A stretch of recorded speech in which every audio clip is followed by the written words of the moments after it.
The Steve Smith and Cam Newton relationship is one that's really sad. Here you are, probably two of the more dynamic players who ever put on the Carolina Panthers uniform, and they end their relationship in very negative ways. Even last year, when Cam Newton called his locker room a bunch of losers, Steve Smith got even farther away from Cam Newton. So now, Steve, Agent 89, and Cam Newton finally sat down to hash out some stuff, and it got pretty heavy in this conversation. So let's see where we went with it. Big thanks to our sponsor, BetterHelp, for partnering with us and bringing us all. Let's talk about it. We'll talk about it. You want me to talk about it now? Yeah, let's get to it. All right. I avoided you the whole 2 hours that you've been here because I wanted real kind of Response, reaction. Yeah. First thoughts. yes, sir. Well, I'll just be completely transparent. One of the things that, thinking about and when BetterHelp asked us to do this, my first initial response was, hell no. And the reason why is because how much tension it was between me and you. And I think a lot of it had to do with outside influences, whether it's general managers, head coaches, offensive, quarterback coaches, like whatever the case may be. And yet, at the same time, we were two guys with the same common goal and desires and thoughts. And so I'll start off by saying, I need to apologize to you for being so distant and standoffish. I unfortunately was distant and standoffish because I felt my behavior of being distant gave me the opportunity to think that I can control things. Because being distant or trying to control things where you don't really feel like you can control things, where you start doing things, you overanalyze. And then while you overanalyze, you start thinking about all the little things that you can do that would have changed that outcome. Mm-hmm. Or some of the childhood trauma that you may had, and that's whether a parent overlooked you, felt unloved, unheard, unseen. And so all of those things, obviously before and prior to me doing a lot of deep digging and some counseling to really kind of realize some of the triggers and the behaviors I had, and a lot of the behaviors I had throughout my football career, had nothing to do with the Napoleon complex. It really had to do with I kept everyone at an arm's length. I think with the dynamic with me and you, a regret that I have is you did not see an older version of myself. See what I'm saying? Like, I remember when I first got drafted to the Carolina Panthers, it was a lockout. There was a lot of team activity. That thing was funky, wasn't it? Yeah, oh my God. I didn't even, that was the first interaction to the NFL. So I was coming into a situation where I thought this was normal. You know what I'm saying? And then there was also a realization that Steve Smith requested a trade.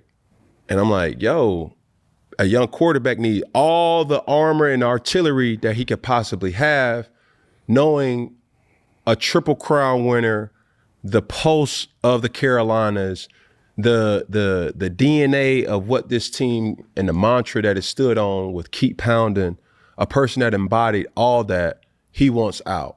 And my first assignment was really trying to convince you to come back, for you to believe in me and what I was trying to kind of be the new shift of winning.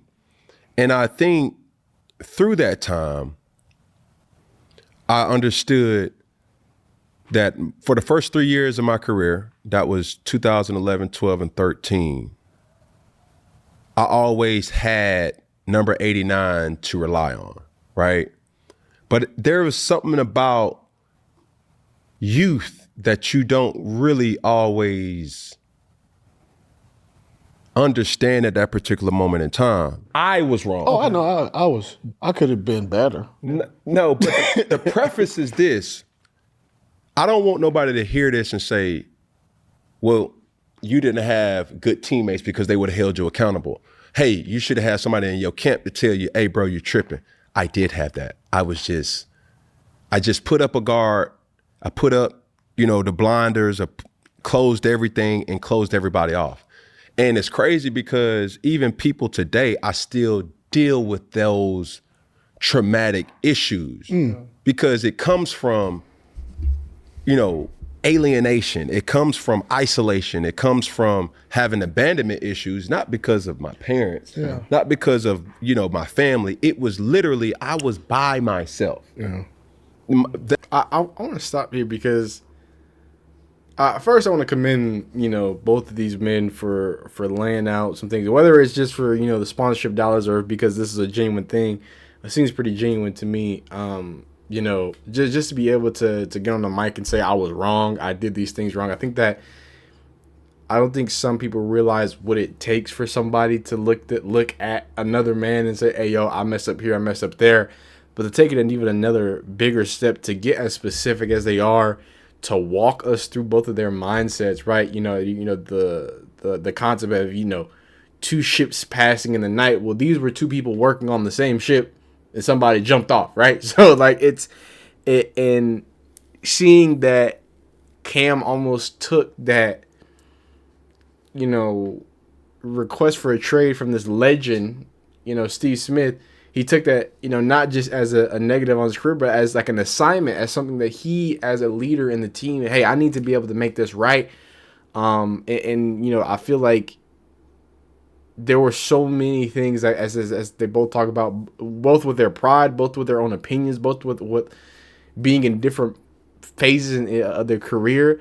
That whenever those things are put up against each other, like there's not a lot of seeing eye to eye, right? There's not a lot of perspective that could have been added unless you have the respective hindsight, unless Steve Smith could have put himself in the body of a 20-year-old and vice versa. Cam Newton, as a 20-year-old in a lockout, could put his mind and body into a 31-year-old who really wants his time, wants his opportunity to get a real quarterback. Like there's a lot of underlying things that go into that.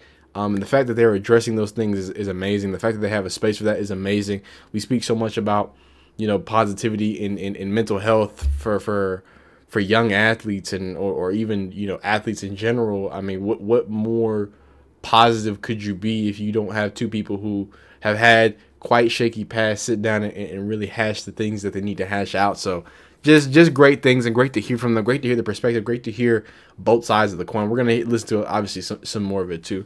Like, how many times have you been around me and I've always prefaced or mentioned JUCO? Yeah. Like, JUCO, for me, raised me, but it also awoken a side of me that still haunts me today. Yeah. It's like, when something happens to me, I don't talk. And I bled on people that didn't even cut me.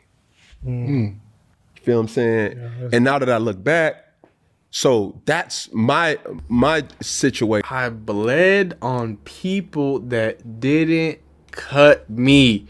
I'm a big Cam Newton guy. I'm a big Cam Newton guy. Not to glaze too much, but that's really good. That's like some Deion Sanders level. You know what I mean? The rejected will be respected type. But I don't think that's Deion's original quote. But that was really good. I like what he said there. Hey, I'm bleeding on people that didn't cut me. I think similarly. I think a lot of young men go through this. Here's what I'll say. If you're a young man, I think the meme or the joke is that one breakup that turns you into an ultra what do y'all call it? A chigga chad. What is it? What do you whippersnappers be calling it? Regardless, if I can be honest with you, that does it stings. You're gonna have that. Yeah, that's gonna happen. But then there's gonna be another thing that defines you, and there's gonna be, like I said, an awakening. The best way I can say it is the awakening of how the real world works, right? And for me, if I give my example, I had people who I trusted very deeply, and I knew for years, and these are people that are like not just older than me, like these are like my like I couldn't even describe the like older. They were mentoring me. They were You know, their sons and daughters were some of my friends that I mentored and had a good time. Like, it was a very deep relationship that I had with these individuals. And over a few months, I watched that deteriorate, and I watched him do some heinous things to certain people. And similar to what Cam was saying, like, it wasn't a heartbreak, but it was almost like a trust break. You know what I mean? And to not go too deep to, you know, after that point, like, I just didn't really feel like I could trust anything. I didn't feel like I could trust anybody. Things were a little different. The realities of what I knew and understood kind of started bending. The how do I say this? The easy to believe, you know what I mean? The belief in things. I was very easy to give up on things, to not trust that things, because when your trust is broken in those certain ways, it's something that's going to impact you, you know, really for the rest of your life, man. Was like, yo, I wish Smitty would have got the older version, the year 8, the year 9, because I would have understood him. I would have understood the better man that I needed to become, because communication in any relationship is first and foremost. It's extremely important. I did not do that. Yeah, I get that. And for the people who were trying to communicate with me, it was one of those things like, oh, I don't want to talk. Childlike, very immature. And I put the notion that my success was only predicated with wins and losses. So, you know, all in all, with that type of dynamic, as men, where I came into the league when I was 22, I'm having this conversation with you at the age of 36. And it's crazy that I'll, you know, cue that song, I Can See Clearly Now. Yeah. But that's genuinely how I feel. Yeah. That's dope. And understanding like you, and I look back and I'm like, bro, I want to ask you this question. Okay. As we kind of shift gears. Things that I battle while playing, by living, was this one thing. I always wanted to be understood. Steve, for you, have you ever felt understood? Man, that's a fantastic question. This is a really good question. I think I'm gonna he's gonna answer this question. I just want to say, I want to admit, I was literally talking to my wife, my lady, about how I was like, Cam doing sometimes be asking bad questions. He's heating. This is great. This is good stuff right now. My natural response is no. And the reason why is I think I really haven't understood who I was until maybe the last couple of years ago. Like, to really know, right? Because I had a counselor, and when I played, I had a sports psychologist. And the sports psychologist was all about performance. How do we lock in for performance? How do we look at it as data, no emotions? Right. So that was great. But I didn't have a psychologist who I was able to kind of dig deep and start to pull up. Unpack. Pull up some of the things that were rooted inside of me that were causing me to be distant. Childhood stuff or just all. Yeah. If it's a ABC, it's D. All the above. Right? Because a lot of times too, from the outside looking in, we would think that athletes, or in particular football players, y'all get it out on the field. Oh, yeah, you'd get it out on the field. You said something like non-bacteria plants. Yeah. So you still holding on to the issue, but you, like, physically you got it out, but emotionally it's still No, emotionally it's not still there. Okay. Because emotionally, if it was, I wouldn't be here today talking about it. See, to be able to get it out and be comfortable, you kind of got to sit in it. Okay. And so I've sat in it with a counselor, without a counselor. Without the counselor, it's been tough. Without the counselor, it really, you're left to do everything by yourself. Yeah. And I think that's why BetterHelp is such a unique company. All right. We don't want to get into no more ad stuff. But please go watch this full thing. Again, when we do reactions, we don't typically react to the full video. A lot of people, obviously by the views, really enjoyed this. I thought this was a dope insight just to hear both of them kind of, like I said, just address life, dog. Like I hope, I don't know how many young people watch my videos, but man, I'm please enjoy being young. And understand that the mistakes you make when you're young are needed to scope these conversations. You can't have the conversations with the gravity that this has, right? You know, 500,000 views. Not to say Cam isn't a viral guy, but 500,000 views off of just a sit down. Like this is powerful stuff. These are things.